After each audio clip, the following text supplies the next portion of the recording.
там реально что-то вообще непонятное происходит. Чего? Серьезно?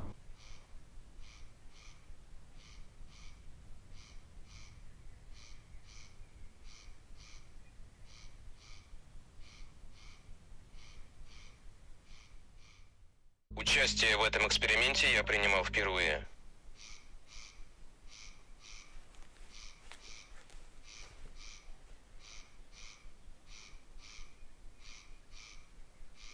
Ну, короче, жутковато. И вот прям прикосновение под конец ощущал.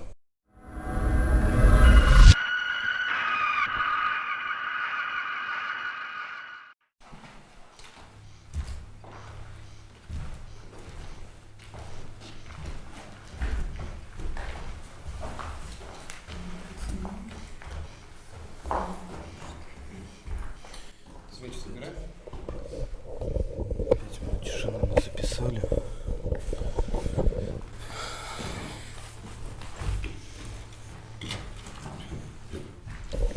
Да, забирайте свечи.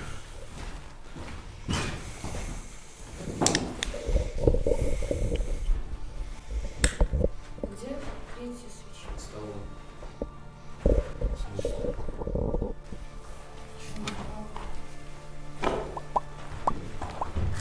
На камеру было видно? Глянь, грязная какая. Упала. А чё она упала? Может, Смотри. Стояла, может, плохо. Она, походу, упала.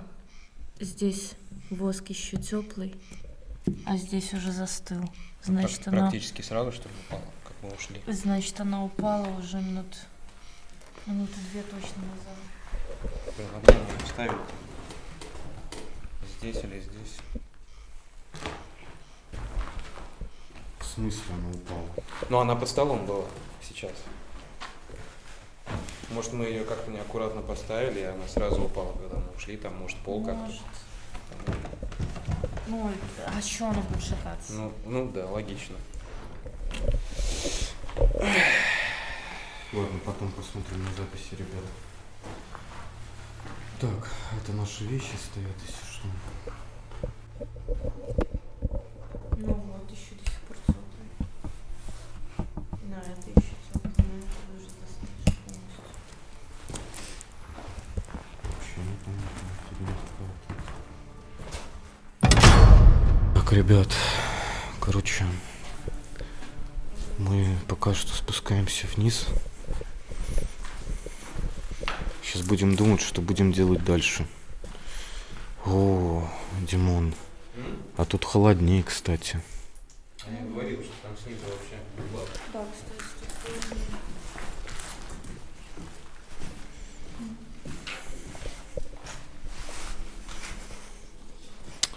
Блин, мне так неудобно.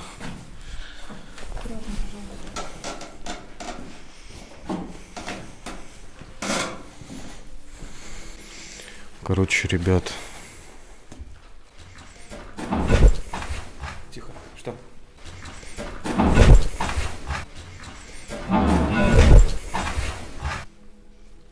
вы слышали сейчас?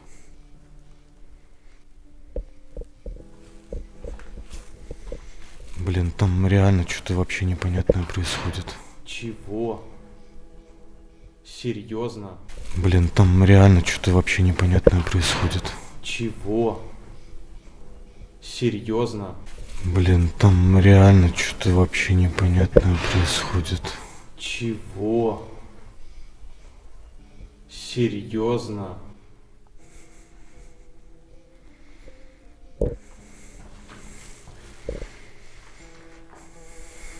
Я не что-то. Димон, ты еще хочешь? Время у нас полночь, 13 минут. Ты еще хочешь записывать эффект Гансфельда? Я думаю, нам стоит прямо туда, в эту комнату идти и записывать. И делать эффект Гансфельда. Что, может быть, вернемся? Мне стрёмно туда вообще возвращаться. Надо. Отчаянный. Куй железо, пока горячо. Ну, пойдемте тогда. Идем обратно? Да. Итак, друзья, мы поднялись на второй этаж, и здесь захлопнута дверь на балкон. Это она, походу, хлопнула. В общем, что мы делаем? Дима хочет испробовать на себе эффект Гансфельда. Сейчас мы подготовимся и проведем этот эксперимент. То есть он будет один лежать тут, описывать свои эмоции. Шарик мы разрезали пополам, чтобы он на глаза их положил. Короче, сейчас мы подготовимся и начнем съемку.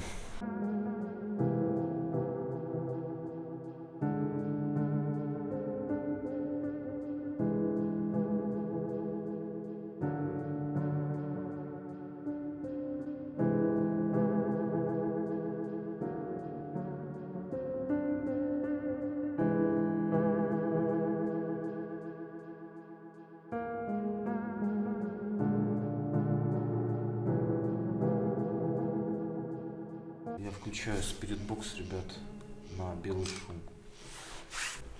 Все, лежи и...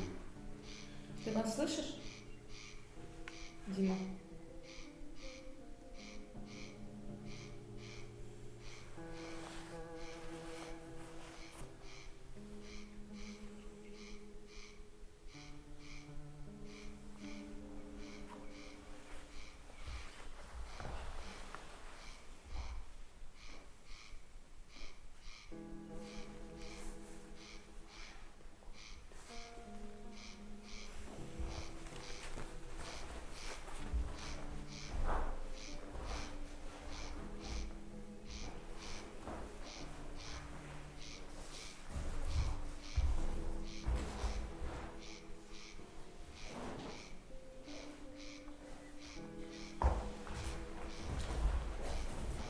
Шарики плотно лежат, я вообще ничего не вижу, кроме красного света сквозь шарики.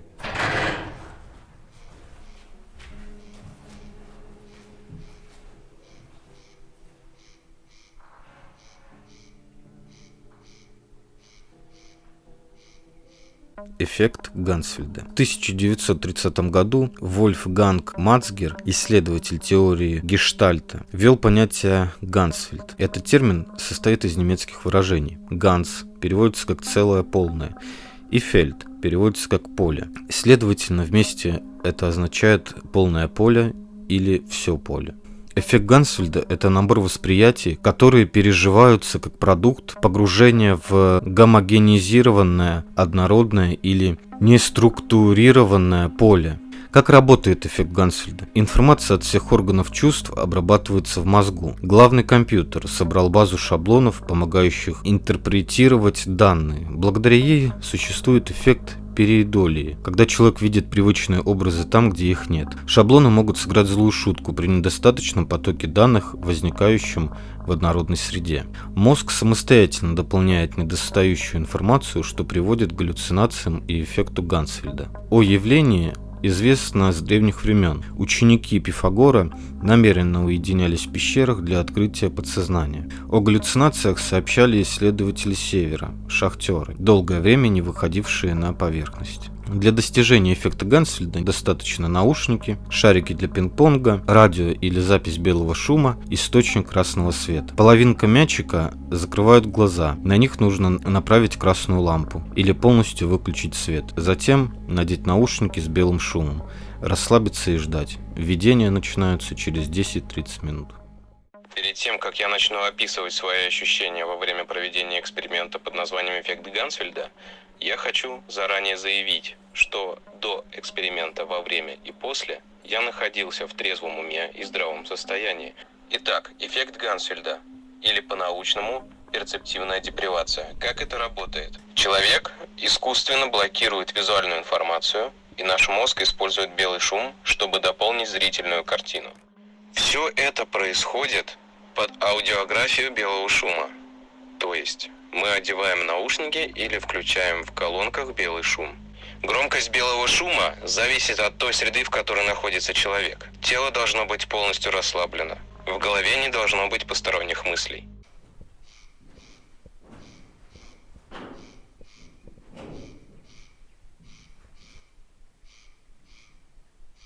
Участие в этом эксперименте я принимал впервые.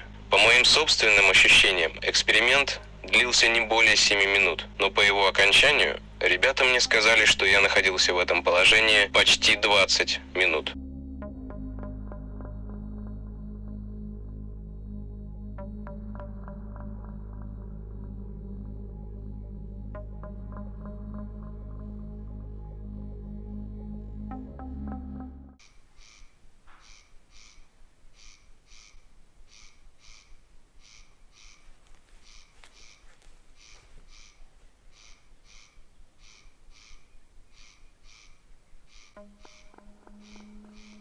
Итак, начну рассказывать, что же я чувствовал во время эксперимента. В первые несколько минут, опять же по моим ощущениям, я не чувствовал ничего. Не было ни посторонних звуков, ни каких-то других взаимодействий со мной. Но уже спустя какое-то время я начал слышать в белом шуме, как будто прорывается какое-то радио. Сквозь белый шум начинают прослушиваться голоса. Как будто сквозь помехи радио.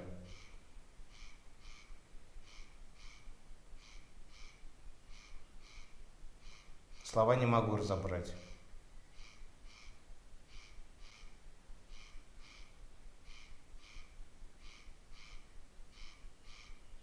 Пропали. Но уже через какое-то время я начал слышать звук FM-станций, которые прорывались сквозь белый шум. Возможно, это связано с тем, что мы использовали Spirit Box для воспроизведения белого шума, который в свою очередь оборудован антенной. Но, насколько мне известно, в режиме белого шума никаких посторонних звуков, в том числе FM-станций, быть не должно. Тем не менее, звуки, которые прорывались сквозь белый шум, были настолько нечеткими, что я не понял ни одного слова. Именно в этот момент я потерял счет времени.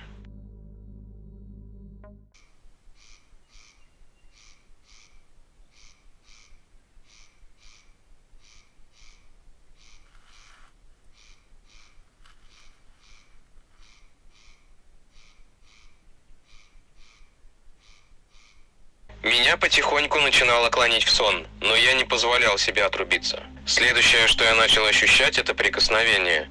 Как будто до меня дотрагивались несколькими пальцами одной руки в разных местах. Помню, как сейчас прикосновение ощущал в районе ног, в районе левой руки.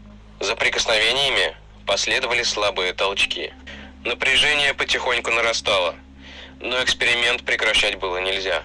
Но какими бы ни были переживания и легкое волнение, за ними всегда следовала полная уверенность в том, что со мной все будет хорошо. Как будто кто-то неосязаемый был рядом, и я находился под чьей-то защитой. По православным обычаям, с рождения моим небесным покровителем стал сам Дмитрий Донской. Возможно, это имело место быть. После того, как я перестал ощущать призрачные прикосновения, я перестал ощущать вообще все. Исчезли звуки, исчезли прикосновения. Я вернулся к изначальному состоянию. Был только белый шум и красный свет. Но затем я начал отчетливо различать рядом с собой шаги. Прямо вдоль меня, с каждой стороны. Кто-то как будто проходил.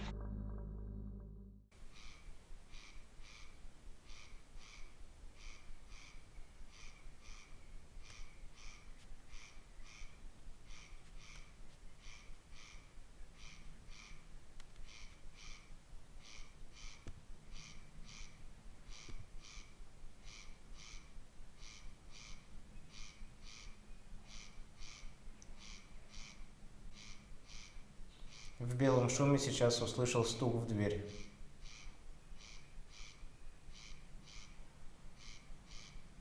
Возможно, показалось.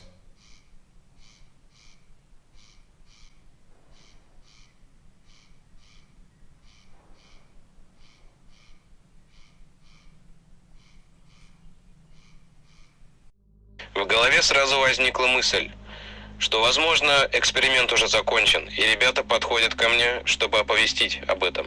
Но, как оказалось, это было заблуждение. Я уже начинал думать, зачем они тогда ходили вокруг меня. Или это были не они, но я отчетливо чувствовал вибрацию, как будто кто-то ходит по деревянному полу. Хочу заметить, что шаги были довольно непродолжительными, как будто просто вдоль меня кто-то прошелся с каждой стороны. И все. Никто никуда не уходил.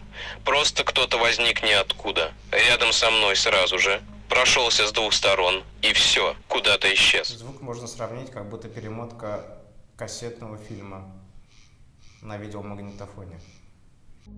Все снова прекратилось.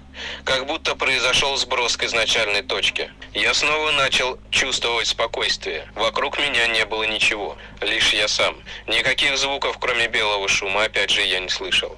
Перед глазами был только красный свет. Вижу над собой тень. Как будто кто-то склонился и смотрит на меня.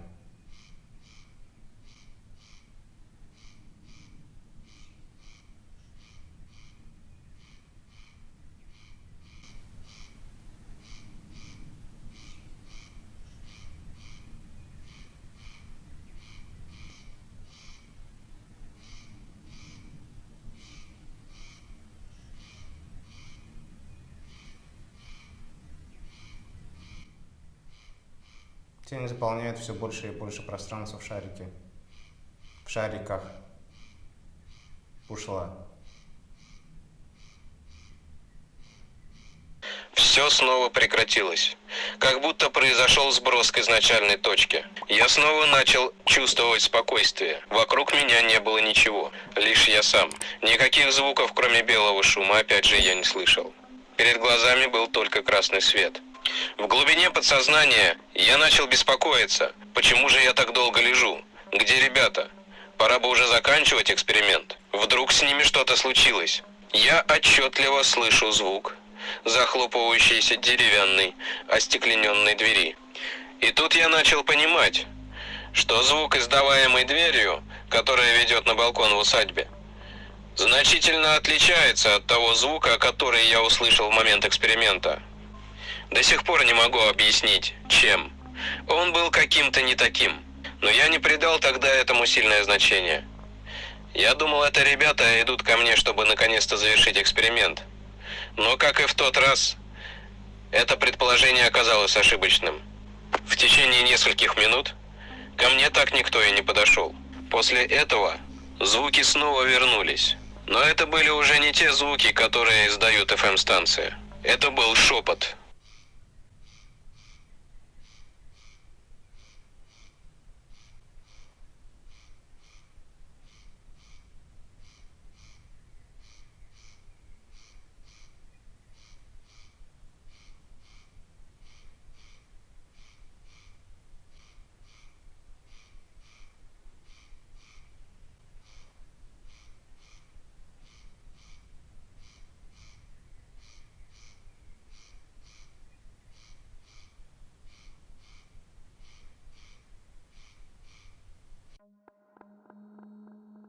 Насколько мне известно, на радиостанциях никто не шепчет.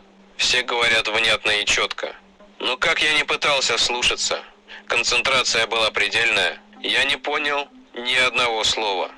Как и в первый раз, это продолжалось недолго. Но уже после этого ко мне подошли ребята и объявили о том, что эксперимент закончен. От себя еще раз хочу добавить. Находился я под эффектом Гансфельда впервые, поэтому, как бы я ни старался, ощущения выдумать я не мог. В следующий раз я очень надеюсь, что мы вернемся к этому эксперименту, но уже будем более подготовлены. Мы обязательно повторим эффект Гансфельда. А сейчас, как говорится, пользуясь случаем, от лица всей нашей команды я хочу обратиться ко всем нашим зрителям. Пожалуйста, напишите в комментариях свое мнение об этом эксперименте. Хотели бы вы его видеть в дальнейших выпусках и в каких местах? Фу, все. Я думаю, хватит.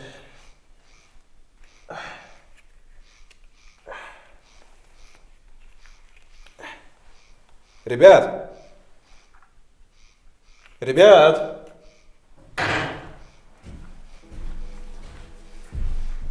С меня хватит. Ну что? Были моменты. Что было? Необъяснимые. Рассказывай. Ноги не ватные, нормально все? Ну так, я сам по себе такой ватный. В общем, что хочу сказать. У меня было полное ощущение, как будто надо мной вот так вот кто-то склонялся, вот так вот, и все ближе и ближе. Это, ну, действительно.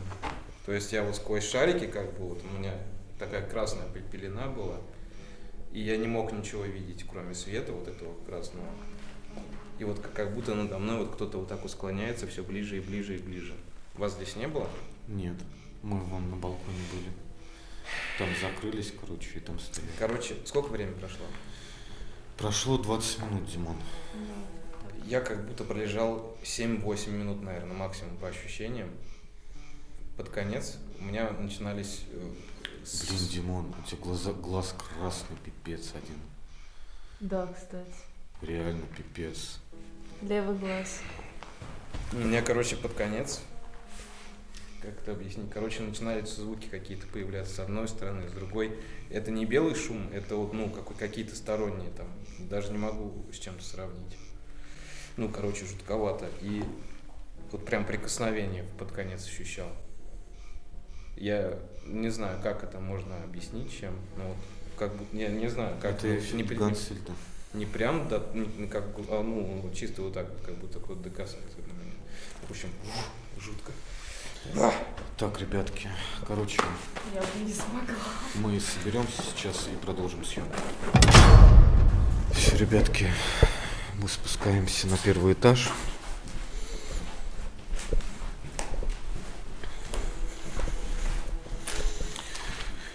Вот эти порожки, конечно, здесь. Тут реально холодно, капец.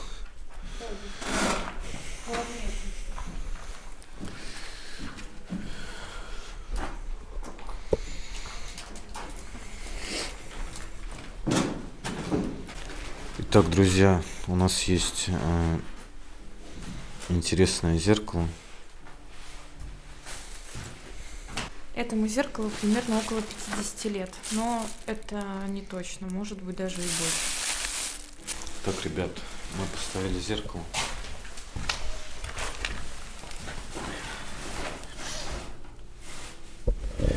Короче, сейчас мы подготовимся, расставим свечи, и Настя здесь посидит одна. Да, мы оставим рацию у Насти и уйдем.